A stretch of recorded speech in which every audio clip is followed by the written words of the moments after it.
તો જે રીતે શરીરને સારું રાખવા માટે અપથ્ય ભોજન લેવા જેવું નથી, તે રીતે જીવનને તંદુરસ્ત રાખવા માટે માયા મૃષાવાદનો આશરો લેવા જેવો નથી. મૃષાવાદ, આપણે માયા મૃષા પર પણ વિચાર્યું, સ્વતંત્ર માયા પર પણ વિચાર્યું, અને હવે ચાલે છે બીજું પાપસ્થાનક મૃષાવાદ. અસત્ય વચનથી પણ વ્યાધિ પેદા થાય.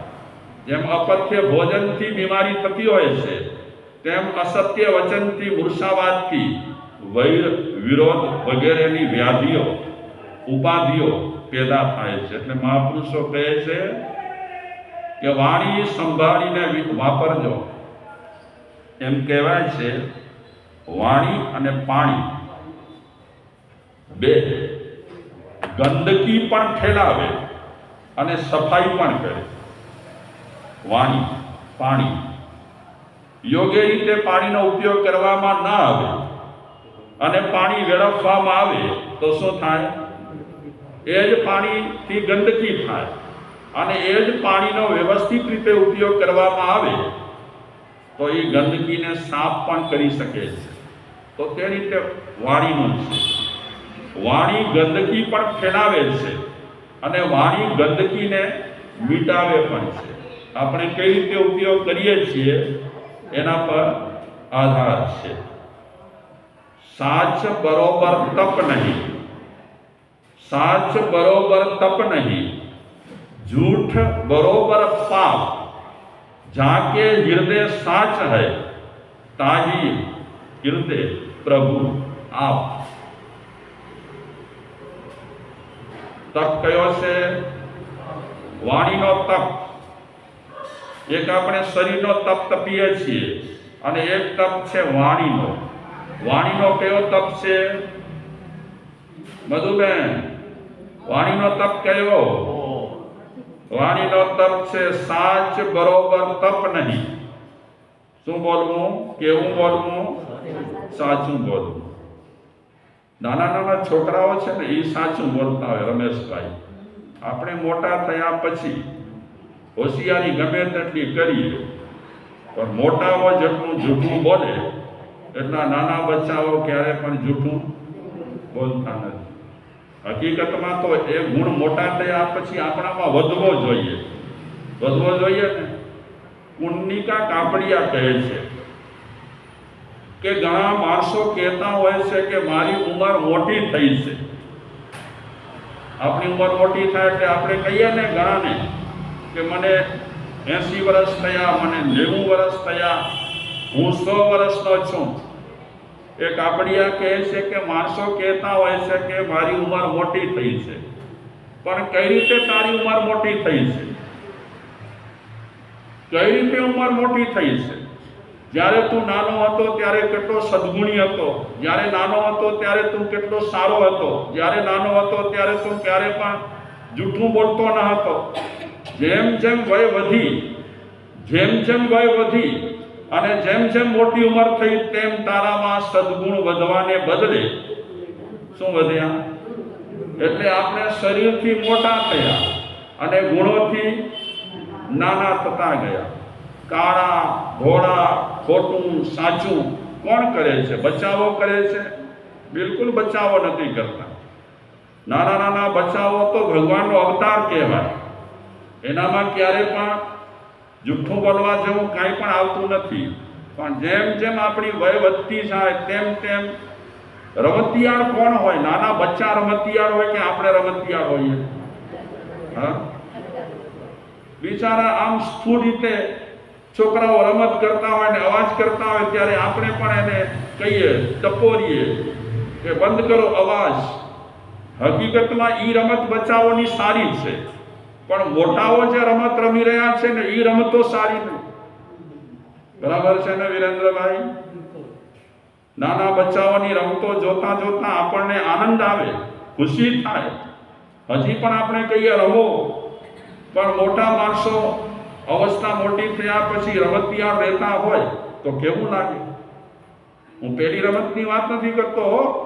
રમતિયાળ નચાવ્યા કરે, ખોટું સાચું કર્યા કરે, એ સંદર્ભમાં હું રમતિયાળ કહું છું. તો પુણ્યિકા કાપડિયાએ કીધું કે માણસ કઈ રીતે મોટો થાય છે? ઘણા લોકો કહે કે અમારી ઉંમર તો બહુ મોટી થઈ ગઈ છે. શેનાથી? વયથી વધ્યા તમે, બાકી સદગુણોથી? હકીકતમાં તો જેમ જેમ આપણી વય વધવી જોઈએ તેમ તેમ આપણામાં સદગુણો પણ ઘટવાને બદલે વધવા જોઈએ.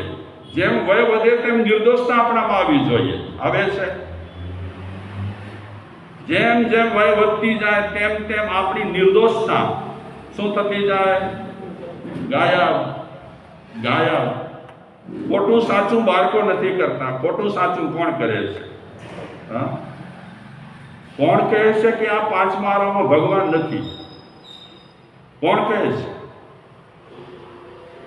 ભગવાન પાંચમા આરામાં છે. કળિયુગમાં પણ ભગવાન છે. તમે શું માનો છો મધુબેન? ભગવાન છે કે નહીં? છાતી ઠોકીને કહેવું જોઈએ ભગવાન છે. ભગવાનના રસ્તે ચાલે તો ભગવાન આજના કાળમાં પણ મળ્યા વગર રહેતા નથી. પણ એ રસ્તે આપણે ચાલીએ તો ભગવાનનો રસ્તો કયો છે? હા, ભગવાને કીધું પાપસ્થાનકનો ત્યાગ કરો તો હું તમને બધે ઠેકાણે દેખાઈશ. કોણ કહે છે હું ગાયબ થઈ ગયો છું? આપણે પાપસ્થાનકનું સેવન કરતા રહીએ અને ફરિયાદ કરતા રહીએ કે આજના જમાનામાં તો આયો ધર્મ જેવું કાંઈ છે જ નહીં, ભગવાન જેવું કાંઈ છે જ નહીં. અરે ભગવાન જેવું છે, હતું, રહેવાનું. ખોટક કોનામાં આવી છે? મિસ્ટેક કોણ કરી રહ્યો છે? મિસ્ટેક આપણે કરી રહ્યા છીએ. આજની તારીખે મને કે તમને ભગવાનનો સાક્ષાત્કાર કેમ ન થાય? અને નથી થતો એનું કારણ શું છે? નિર્દોષતા ગાયબ, નિખાલસતા ગાયબ, સરળતા ગાયબ, અને જુઠ્ઠાઈ આપણામાં ઉત્તરોત્તર વધી છે. એટલે પડદો કોણ લગાવ્યો? દિવાલ કોણે ઊભી કરી? ભગવાન દેખાઈ ન શકે એટલા માટે દિવાલ કોણે ઊભી કરી છે? માનશે કે ભગવાન તો કહે છે દિવાલ તોડી નાખ. દોષિત અને જૂઠાની જે દિવાલ છે તોડી નાખ. હમણાં જ પ્રગટ હું થાવ. પ્રગટ કેમ ન થાવ? 1927માં રાષ્ટ્રીય આંદોલન ચાલતું હતું અને એ સમયે હરિભાવ ઉપાધ્યાય અને જમુનાલાલજી એમણે ઘોષણા કરી કે હરિજનની બાલિકા રસોઈ બનાવે તો અમે ત્યાં ભોજન લઈશું. કેટલા વર્ષો પહેલાની વાત છે? 1927. લગભગ 96 આટલા વર્ષ થયા. ત્યારે રૂઢિઓ બહુ હતી, કુરૂઢિઓ, અને ઘણી ઘણી માન્યતાઓ માણસમાં એવી ઘર કરી ગઈ હતી. થોડા વર્ષો પહેલાની હું પણ વાત કરું, 40-50 વર્ષ પહેલાની, તો ગામડામાં હરિજનો છે દાંતણ કાપીને આપે, તમને ખ્યાલ હોય તો. પછી શું કરીએ આપણે? છાંટીએ. એટલે મનમાં શું થઈ ગયું? આબરછટ દૂર. પછી તે સમયમાં હરિજનો ચંપલો બનાવતા. આપણી ચંપલ આપણે તે સમયે બહુ એટલી આપણે ઓ ન હતા, શું કહેવાય, હાઈફાઈ ન હતા. એટલે ચંપલ તૂટી જાય તો શું કરતા? સંધાવતા. અને ટ્રાય કરીને ચામડાની ચંપલો ચાલતી. જાનવર મરી જાય પછી એ લોકો એનું ચામડું બામડું બધું ઉતારે અને આપણા ચંપલો બંપલો બધા બૂટો બધા સાધે. પછી સાધીને લઈ આવે. એમને બારે બેસવાનું હોય, ઘરથી બારે. બૂટો લઈ આવે, ચંપલો લઈ આવે એટલે આપણે શું કરીએ? ચાટો નાખીએ. આવી બધી ઘણી બધી માન્યતાઓ આપણામાં ઘૂસેલી હતી. અને મને યાદ છે ઘરવાળા પણ હરિજન માટે કપ બહારના ભાગમાં ખીડકીઓ હોય, તમે શું કહો એને? બહાર દીવડા રાખતા. હા, એમાં જોવાનું ન હોય, ખાલી રાખવાનું હોય. ત્યાં કને કપ રાખતા હરિજનનું. અને એમાં એને ચા બા કે જે આપવાનું હોય તે આપતા. આવું બધું પહેલાના જમાનામાં ઘણું બધું હતું. અમે એને શું કહો તમે? આ બધી વસ્તુઓ જે થતી હરિજનો સાથે જે વ્યવહાર થતા એને શું કહેવાય? આભડશેઠ. જો જમાનો બદલાયો, હવે કપ થોડા અલગ રહે છે હોટલોમાં. એ કપમાં તમે ચા પીઓ, એ કપમાં બીજા લોકો ચા પીએ. જે ડીશમાં તમે ખાઓ એ ડીશમાં બીજા લોકો ખાય. અને ઘરમાં સફાઈ થાય એવી સફાઈ હોટલોમાં થોડી હોય? લશ્કર ખાતું હોય, લશ્કર ખાતામાં કેવું હોય? ભલે ને તમે તો અમે 5 સ્ટાર હોટલમાં ગયા હતા. ગમે તેવી 5 સ્ટાર હોટલ હોય, બનાવનાર કોણ છે, બધું લેનારા કોણ છે, દેનારા કોણ છે, ક્યાં લેબર લાગેલા છે? હવે ઠીક છે, આપણે જવા દઈએ. સમય બદલાય ને એટલે બધું શું થાય? ચેન્જ થાય. એવી રૂઢિઓ હતી. હરિજનો સાથેના વ્યવહારો પણ એવા હતા. આ સમયમાં એમણે 1927માં નક્કી કર્યું કે હરિજન બાલિકા ભોજન બનાવે અને ભોજન ખાવું. અને આ 2 જણા હરિભાવ ઉપાધ્યાય અને જમુનાલાલજી એ હરિજનના ઘરે ગયા. 95 વર્ષ પહેલાની વાત છે ને, 96 વર્ષ પહેલાની વાત છે. એના ઘરે ગયા અને બાલિકાએ જે ભોજન બનાવ્યું હતું, હરિજન બાલિકાએ ભોજન કર્યું. હવે 96 વર્ષ પહેલા માણસ હરિજનના ઘરે ભોજન કરે એ કેવી વાત હોય? અત્યારે પણ આપણે રૂઢિઓ બદલાવીએ ને, ચેન્જ કરીએ ને, તો ઉહાપો તો થાય જ. થાય કે ના થાય? આ પંખા આવ્યા, ફીટ કરાવ્યા ત્યારે ઉહાપો થયો કે ન થયો? હરેક ચીજમાં ઉહાપો થવાનો જ. કાંઈ પણ નવીનતા, લોકોપયોગી વસ્તુ ક્યાંય પણ ગોઠવવી હોય તો એક વખત તો એક વર્ગ છે વિરોધ કરે ને કરે. આપણે બરાબર રસ્તા પર છીએ કે નહીં આપણને નક્કી કરવાનું છે. એ વિરોધ કરનારા પણ ખોટા ન કહેવાય, એ પણ સાચા છે એમની દ્રષ્ટિએ. એમને પણ કાઢી ન શકાય, એનો પણ તિરસ્કાર ન કરાય. એમના સિદ્ધાંત પ્રમાણે એ સાચા. તે સમયમાં હરિજનો માટે આવો વિરોધ થતો હતો તો આપણને કહેવું પડે કે એ સાચા હશે, હોય કે ન હોય કહેવું પડે ત્યારે. અને આપણને એ વસ્તુ આ પસંદ ન હોય તે છતાં પણ આપણને ભળવું પડે ને. કારણ કે તે સમયમાં સમાજનું વાતાવરણ એવું હોય તો સમાજના વાતાવરણ પ્રમાણે આપણને રહેવું પડે. આપણને જણાએ ભોજન કર્યું એટલે તે સમયમાં અખબારોવાળા, મીડિયામાં કંઈ એટલા આ મોબાઈલ તો હતા નહીં, ટીવીની પણ આટલી બોલબાલા ન હતી, એટલે છાપામાં એમના સમાચાર ચગ્યા. અને મીડિયાવાળાનું કામ કે ગરમા ગરમ જો ન્યૂઝ મળે તો ચગાવી અને ફ્રન્ટ પેજ પર મોટા અક્ષરે લખવાનું. મીડિયાવાળા સમજે છે કે માણસોનું માનસ કેવું છે, એ કેવું વાંચવાનું પસંદ કરે છે. જો સમાજમાં બધું બદલાય, હાલમાં આપણું માનસ બદલાયું છે, તો મીડિયાવાળા તે પ્રમાણે આપણને ખોરાક આપે છે. ધર્મનું ખોરાક બહુ ના આપે. આ દુનિયામાં ધર્મના કામ નહીં થતા હોય.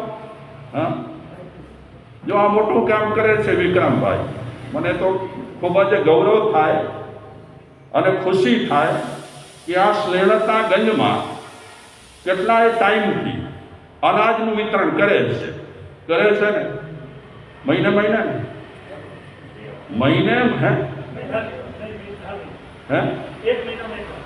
એક મહિનામાં એક વાર 100, 150, 200 માણસોને અનાજનું વિતરણ કરવું, 300 માણસોને, અને તે પણ એક સખી દાતા આટલું વિતરણ કરે. નાની વાત કહેવાય. પણ આવી વાતો કાંઈ મીડિયાવાળા ચગાવશે નહીં. પણ કેવી ચગાવે?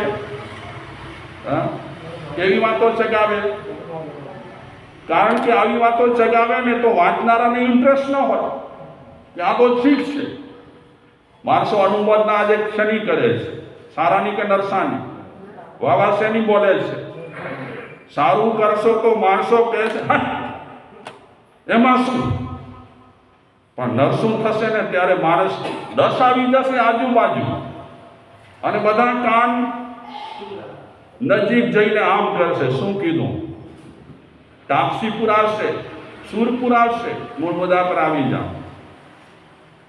હરિભાવ અને આ જમુનાલાલજી એની વાતો એટલી છાપામાં ચગી અને તે સમયે એ જે સમાજના હતા એ સમાજે એમને બહિષ્કૃત કર્યા. હવે એક બે વ્યક્તિ ઘરનાને બહિષ્કૃત કર્યા એટલે આખા ઘરને સહન કરવું પડે કે ન કરવું પડે? આખો સમાજ એમની સામે આંગળી ચીંધે. ખોટું કામ કર્યું હતું, ગંદુ કામ કર્યું હતું, નહોતું કર્યું ને? તે સમયે સમાજની મેન્ટાલિટી એવી હતી કે આ ક્રાંતિ કરવી એટલે જોખમ પૂરેપૂરું. 12 વર્ષ સમાજથી બહાર, બંનેના પરિવાર સંકટમાં, લોકો કોઈ સરખી રીતે બોલાવે નહીં, આંગળી ચીંધ્યા કરે. તો કોઈક મિત્ર આવ્યો અને હરિભાવને કહે છે કે એક વખત તમે એવું કહી દો કે આ વાત ગલત છે, ખોટી વાત છે, એટલું કહી દો સમાજવાળાને. તો સમાજવાળા આજે પણ તમને સ્વીકારવા તૈયાર છે. હરિભાવ કહે, ભાઈ સત્ય છે, હું શું કામ કહું કે ગલત વાત? અમે ભોજન કર્યું છે. ગમે ત્યારે લોકો પૂછશે ત્યારે અમે બોલવાના છીએ કે હરિજનને ત્યાં અમે ભોજન કર્યું જ છે. આમાં બદલાશે નહીં. અને હરિભાવ પોતાના મિત્રને કહે છે, ભાઈ યાદ રાખ, દરેક માણસ કોઈને કોઈ બળ પર જીવે છે. કોઈ ધર્મના બળ પર જીવે છે, કોઈ ધનના બળ પર જીવે છે. અમે સત્યના બળ પર જીવીએ છીએ. મરી જશું અને આ બળ અમે જો વેચી નાખીએ તો અમે શેનાથી જીવીએ? પછી કોકની પાસે ધર્મ બળ, કોકની પાસે ધન બળ, તો અમારી પાસે શેનો બળ છે? સચ્ચાઈનો બળ છે. અમે કર્યું છે. આજે પણ કહીશું, પછી પણ કહીશું. આ પેપરોમાં એનો રડિયો ન અપાય. અને સમાજના લોકોને પણ અમે શું કામ કહીએ કે પેપરમાં જે સમાચાર આવ્યા છે એ ગલત રહેલા છે? બિલકુલ નહીં. આ હતા હરિભાઈ ભાવ અને જમુનાલાલજી, સત્યનિષ્ઠ. અને વ્યાખ્યાનો કોના વંચાય? ખોટા બોલા હોય એના વ્યાખ્યાનો વંચાય કે સત્યનિષ્ઠ હોય એના વ્યાખ્યાનો વંચાય? હા, તારીફ કોની થાય? બેઈમાન હોય એની તારીફ ન થાય, ઈમાનદારની તારીફ થાય. સત્યનિષ્ઠ હોય એની તારીફ થાય. એના પર આપણે ચર્ચા કરીશું. અત્યારે